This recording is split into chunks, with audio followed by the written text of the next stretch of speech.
अकती माँ तोर माया की चर्चा रे गानी होगी गाँव बस्ती माँ। तोर माया के चर्चा वो निशा होगे गाँव बस्ती माँ।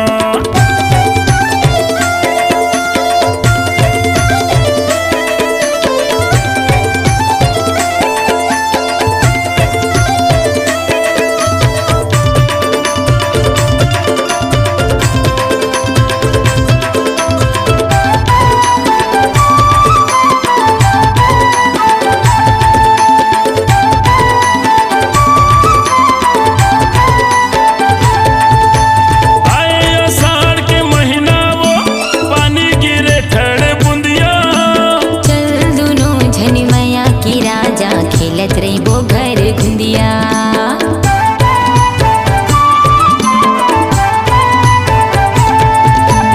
आए आषाढ़ के महीना वो पानी गिरे ठड़ बूंदिया। चल दोनों झन मैया के राजा खेलत रही वो घर घुंदिया। चल दोनों झन मैया के राजा खेलत रही वो घर घुंदिया। तैमूर दीवानी मैं तुर दीवाना, तैमूर दीवानी मैं तुर दीवाना। चले आवे संझा के पहाती माँ आती माँ आती माँ।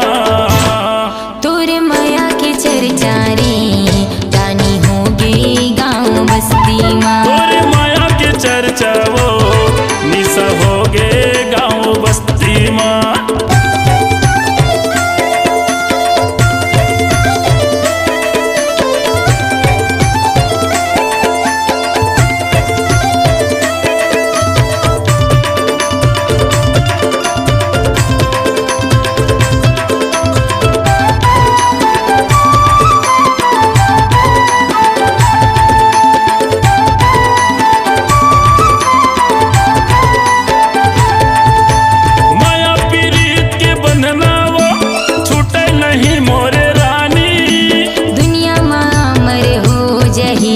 तोर मोर प्रेम कहानी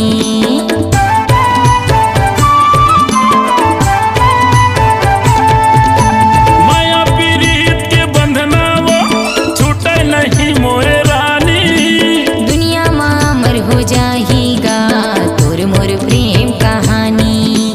दुनिया माँ अमर हो जाएगा तोर मोर प्रेम कहानी। तै मोरे रानी मैं तोरे राजा, तै मोरे रानी मैं तोरे राजा।